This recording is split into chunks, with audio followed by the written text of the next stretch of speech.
Hey, Scott from aristocob.com here. And Seth from SethMarkwood.com.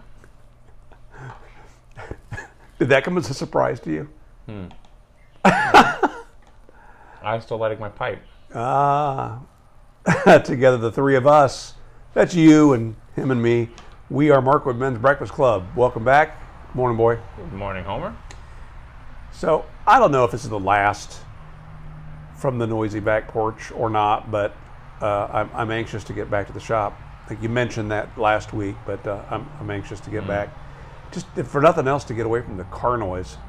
It is definitely distracting, and tonight we're filming a little bit earlier in the morning. There tends to be a lot more commuters. And last time when we filmed it was late at night, and was kind of more calm and peaceful. It was definitely distracting, but I was thinking about it, and you definitely, as much progress as you have made with your knee, you were probably not in any shape yet to have to sit up on those stupid stools. So we may even need to replace that for a time with something else. That's probably true. Even just sitting in a regular chair, the knee gets fatigued. Yeah. And at least in a chair, I can kick my leg out or do something where on a stool, you're kind of... They're not designed for any sort of... They're not designed for sitting in the length of time that we sit in them when we film. That's true. Hours on end. So we're sitting here. We have ribs on the smoker, so I'm keeping an eye on both the smoker and the smoker. And yes, that's right. This morning we're eating ribs for dinner. But only one of those will get you demonetized on YouTube. Do you think so? Depends on your hashtags and the comments that you get. That's true. Hashtag not vegan. Yeah, so we wanted to talk about what is all abuzz in the YouTube pipe community, and if you haven't heard the news, want to make sure that you kind of are up on it. There has been, in the last week or two, a pretty strong from many places a front on smoking, vaping, nicotine use in general. There have been a number of news stories we can talk about in a minute, but I think first is what's happening on YouTube. You've looked into it more than I have. So what's going on? Well, okay. So like you said, a lot of folks already in the YTPC have already posted videos. But if you hadn't caught it, YouTube clarified their rules. In other words, changed their rules in the middle of the game, and to their rules about things not being offensive, they've now added the promotion of the use of tobacco and tobacco-related products. So I've noticed over the last, and the Aristocob channel is monetized. This channel and my other channels are not monetized. And I've debated, in fact, you could probably go back 5 years on this channel and hear me talking about whether or not it makes sense to actually monetize the Aristocob channel. Right. It probably doesn't make any sense at all. Meaning that if the point of that channel was to get folks interested in smoking corncob pipes and have them jump over to aristocob.com, what I don't want you to do is to go to my channel and suddenly be distracted by a Chevy commercial, right, and to go away. Not that there are people running ads for tobacco products, because they're not, but they're just those ads that do run theoretically are a distraction for your time. But I monetize it and make, I would say, probably on average, let's say $25 a month, which is nothing to sneeze at, and but it's not something I'm planning on retiring on. That said, there are some people that have hundreds of thousands of subscribers. These tend to be folks that are in the cigar world, in vaping, something that's got a bigger audience than the niche that we have with pipe smoking. And for those people, it's a big deal. When you talk about, take that $25 I'm earning and multiply it many times over, and there are people that maybe it's $500, it's getting them through retirement every month. And that money's gone. They've demonetized a bunch of folks.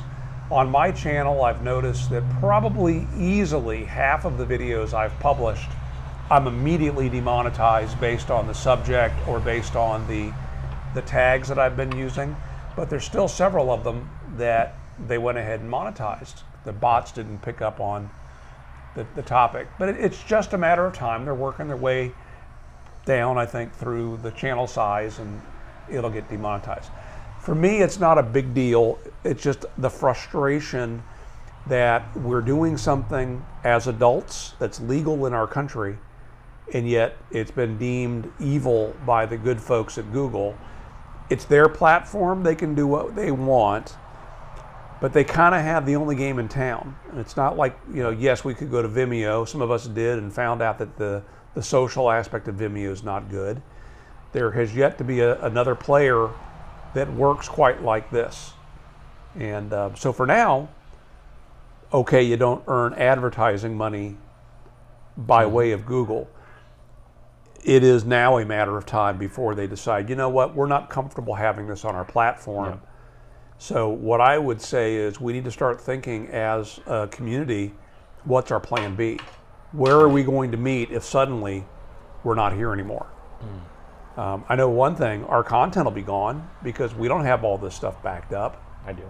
Do you have it all backed up? All of it, really? Like My channel's not backed up. Like 6 terabytes of video. Yeah. Well, the Aristocob channel's not backed up. Yeah.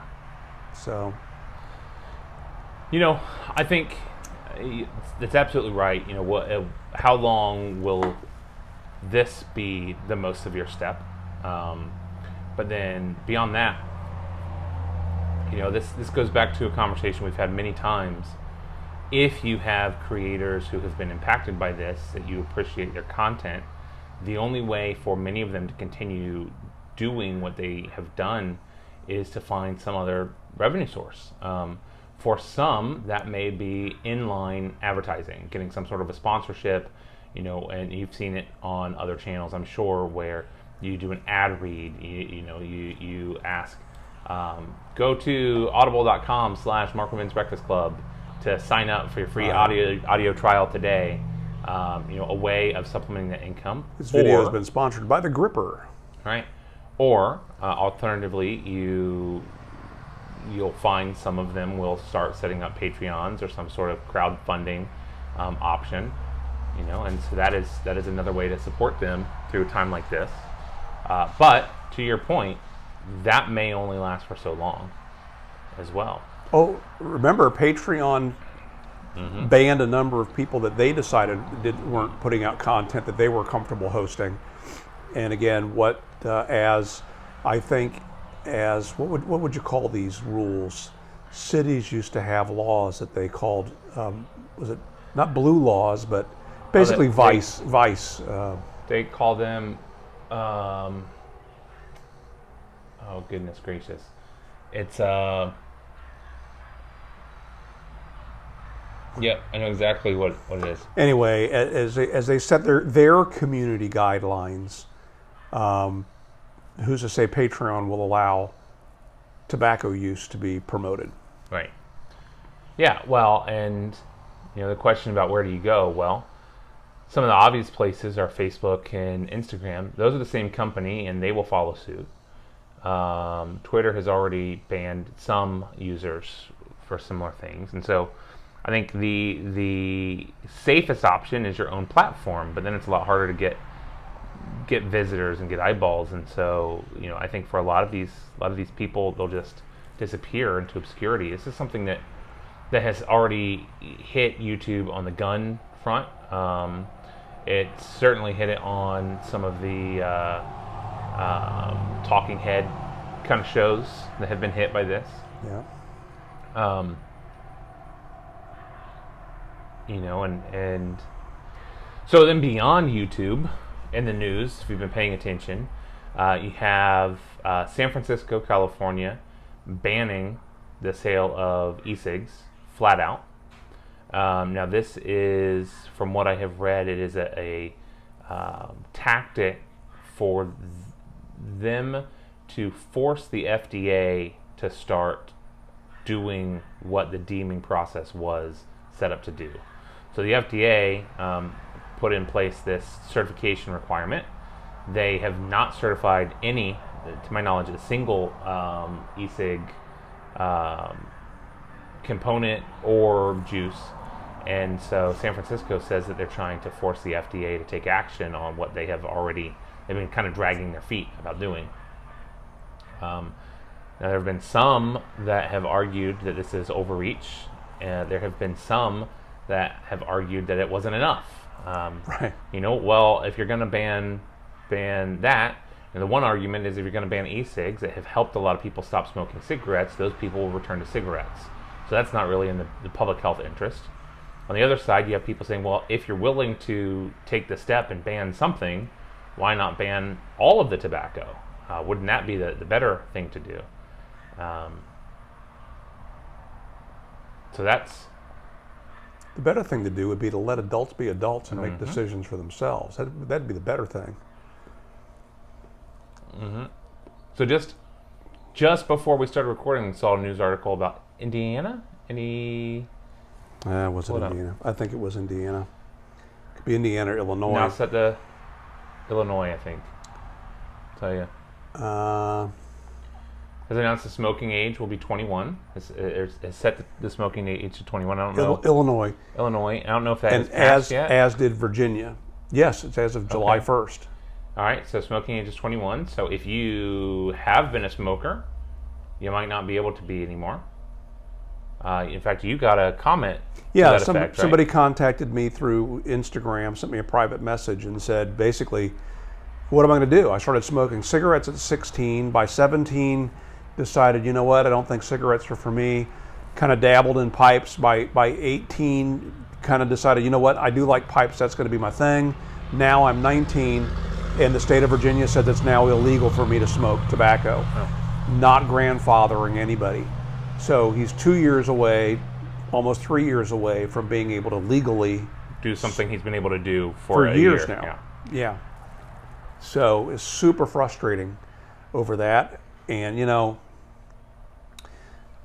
I'm not a big fan of being a scofflaw. I'm not going to tell somebody what to do. I know what I would do. I know exactly what I would do. And my question is, and I didn't look into this, how are they going to police it? Right. Now, the sales of the product, I could see. They can stop retailers from selling the products to folks that are under 21. But what's to keep me from driving to North Carolina and buying some tobacco or stockpiling when I know that the deadline's coming? Well, that is a big question, is how is the law enforced? I know in North Carolina, the alcohol law is about purchasing. So 21, you have to be 21 to purchase alcohol, but drinking is not a crime if you're under 21, I think. And so,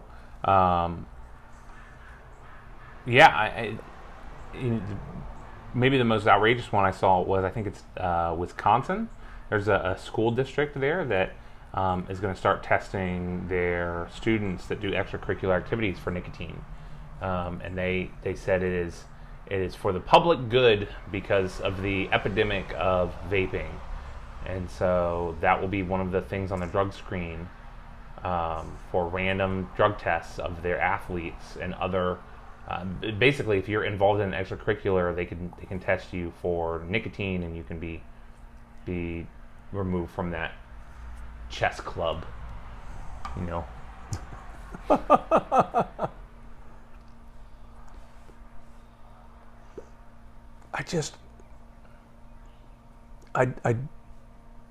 I'm fed up and don't know what to do about it.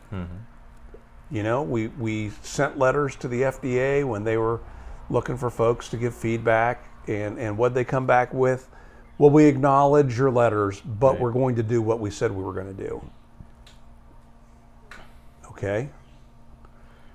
Now you got states jumping in and doing, passing laws. I'm just, my mind is a little bit blown. I don't need a nanny to watch out for me. Right. Yeah, and it's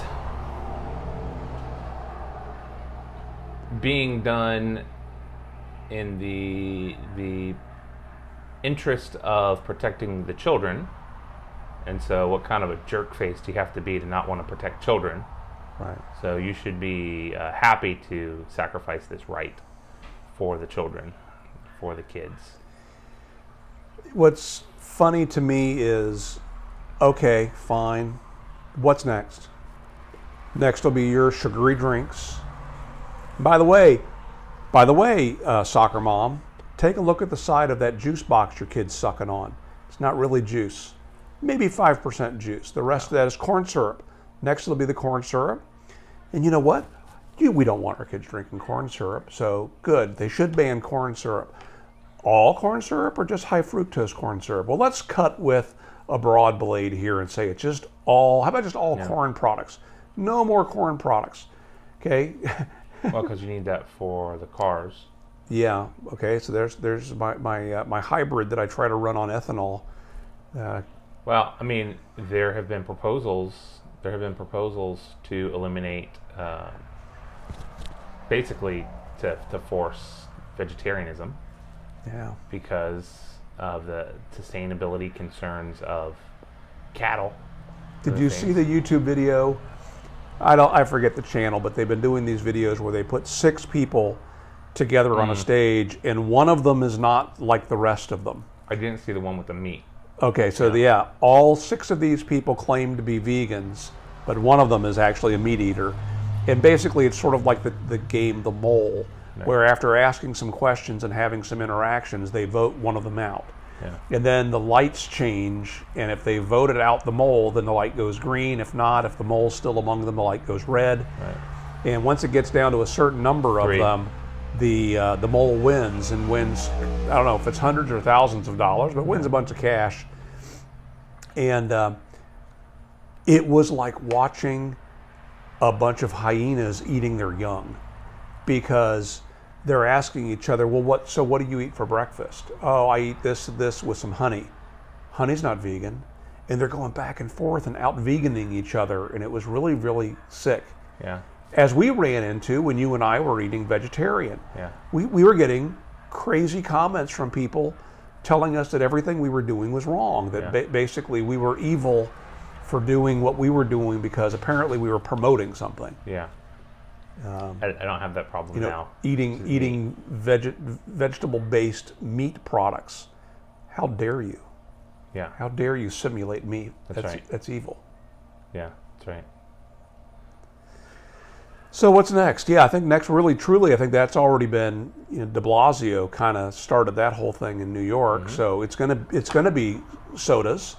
And then, okay, all right, we'll start drinking diet sodas. Well, then artificial sweeteners aren't good for you. And in fact, caramel coloring and phosphoric acid, that's not good. Well, let's just cut all that out as well.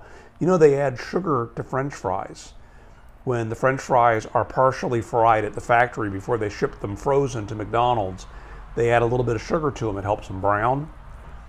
Okay, so get used to nasty French fries. Oh, by the way, you shouldn't be eating French fries either. No. So no more fried foods. Yeah.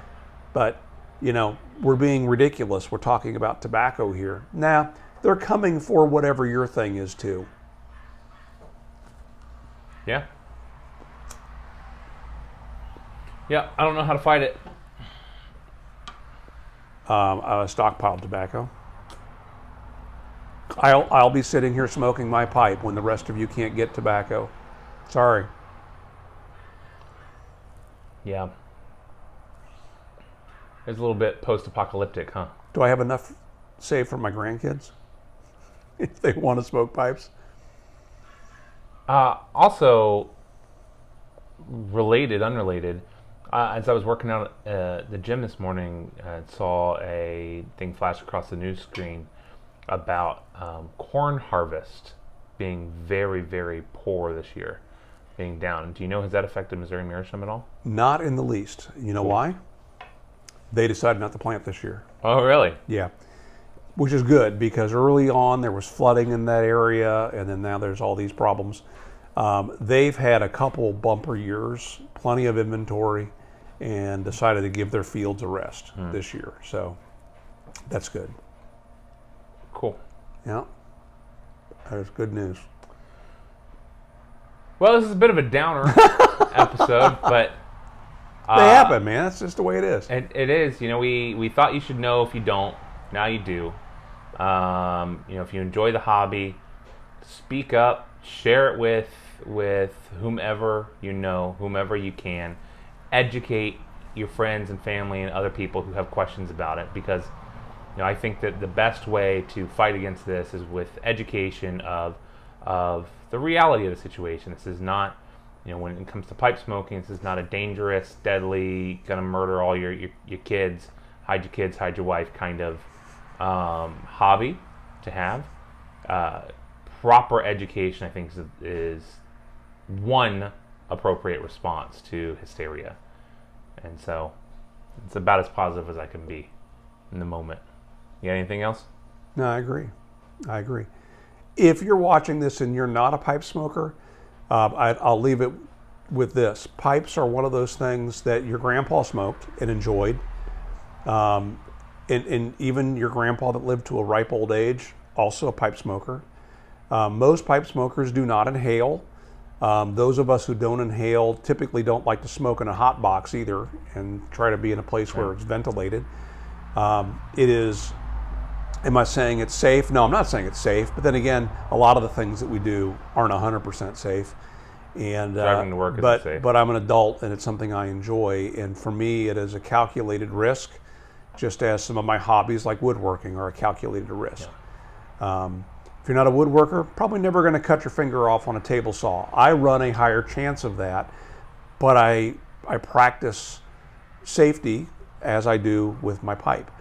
And anyway, there you go. If you weren't educated, now you are, and we appreciate your support.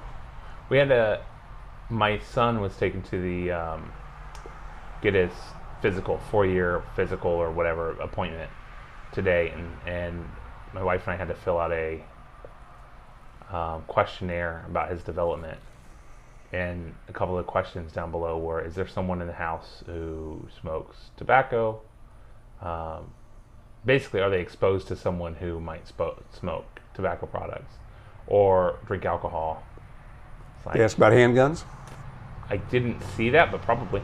I was asked at a doctor's office, yeah, looking to get treatment for foot pain. I was asked about gun ownership. Yeah, probably. It made me quite uncomfortable. Yeah, I gave him a big old nunya. Yeah. So, all right, thank you for watching. We will see you guys next week. Yeah, we'll cheer up a little bit, right? Yeah, sure. Try to anyway. Make it a great week. See ya.